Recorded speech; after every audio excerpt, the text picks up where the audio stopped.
अऊज़ु बिल्लाहि मिनश शैतानिर रजीम बिस्मिल्लाहिर रहमानिर रहीम रब्बि इश्रह ली सदरी वयस्सिर ली अमरी वहलुल उक़दतम मिन लिसानी यफ़क़हू क़ौली रब्बि ज़िदनी इल्मा। अस्सलामु अलैकुम दोस्तों, आज मैं आपसे एक छोटा सा सवाल पूछना चाहती हूँ। आखिरी बार आपने अपने माँ बाप को शुक्रिया कब कहा था? आखिरी बार उन्हें कॉल कब की थी? इस्लाम में माँ बाप का मुकाम इतना बुलंद है कि अल्लाह ने उनका जिक्र अपनी इबादत के तुरंत बाद किया है, लेकिन अफसोस आज हम उनकी कद्र भूलते जा रहे हैं। आज के इस वीडियो में हम बात करेंगे इस्लाम माँ बाप के बारे में क्या कहता है, माँ का मुकाम, बाप का हुकूक और कैसे माँ बाप की खिदमत हमें जन्नत तक ले जा सकती है। वीडियो को आखिर तक जरूर देखिएगा, शायद ये रिमाइंडर आपकी ज़िंदगी बदल दे। अल्लाह कुरान में फरमाता है, और तुम्हारा रब ये हुक्म देता है कि तुम उसके सिवा किसी की इबादत ना करो और माँ बाप के साथ अच्छा सलूक करो। सोचिए, अल्लाह ने सबसे पहले अपनी इबादत का हुक्म दिया और उसके बाद माँ बाप की खिदमत का। आगे अल्लाह फरमाता है, अगर माँ बाप बुढ़ापे को पहुंच जाए तो उन्हें उफ भी ना कहो और उनसे नरमी और इज्जत से बात करो। सिर्फ उफ कहना भी मना है, ना चीखना, ना डांटना, ना बदतमीजी। सुभान अल्लाह। इस्लाम में माँ का मुकाम सबसे ज़्यादा बुलंद है। एक सहाबी ने नबी सल्लल्लाहु अलैहि वसल्लम से पूछा, या रसूल अल्लाह, सबसे ज़्यादा अच्छे सलूक का हकदार कौन है? नबी सल्लल्लाहु अलैहि वसल्लम ने फरमाया, तुम्हारी माँ। फिर पूछा, उसके बाद? फरमाया, तुम्हारी माँ। फिर पूछा, उसके बाद? फरमाया, तुम्हारी माँ। फिर पूछा, उसके बाद? फरमाया, तुम्हारा बाप।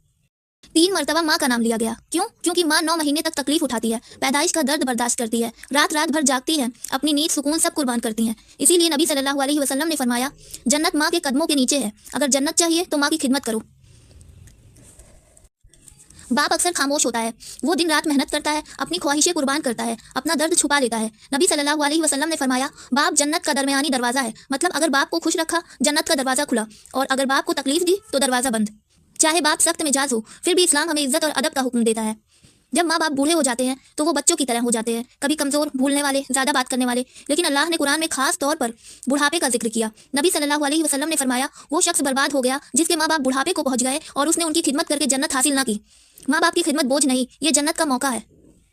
हर माँ बाप परफेक्ट नहीं होते, कुछ सख्त होते हैं, गुस्सा करते हैं, समझ नहीं पाते। इस्लाम कहता है, अगर वो अल्लाह की नाफरमानी का हुक्म दे तो मना कर दो, लेकिन अल्लाह फरमाता है फिर भी दुनिया में उनके साथ अच्छा सलूक करो। मतलब अल्लाह की नाफरमानी नहीं करनी, लेकिन बदतमीजी भी नहीं करनी। यही इस्लाम का बैलेंस है। माँ बाप के इंतकाल के बाद भी फर्ज खत्म नहीं होता। नबी सल्लल्लाहु अलैहि वसल्लम ने फरमाया, इंसान के मरने के बाद उसके अमाल बंद हो जाते हैं सिवाय 3 चीज़ों के, जिसमें से एक नेक औलाद जो उसके लिए दुआ करे है। रोज़ अपने माँ बाप के लिए दुआ करो, नमाज के बाद सजदे में, यही असली मोहब्बत है। इस वीडियो के बाद एक काम ज़रूर करना, अगर माँ बाप जिंदा है तो कॉल करो, प्यार से बात करो, उनके लिए दुआ करो। और वो अगर दुनिया में नहीं है तो ये दुआ पढ़ो, या अल्लाह मेरे माँ बाप को बख्श दे और उन पर रहमत फरमा और उन्हें जन्नतुल फिरदौस अता फरमा। अल्लाह हमें अपने माँ बाप की खिदमत करने वाला बनाए। आमीन।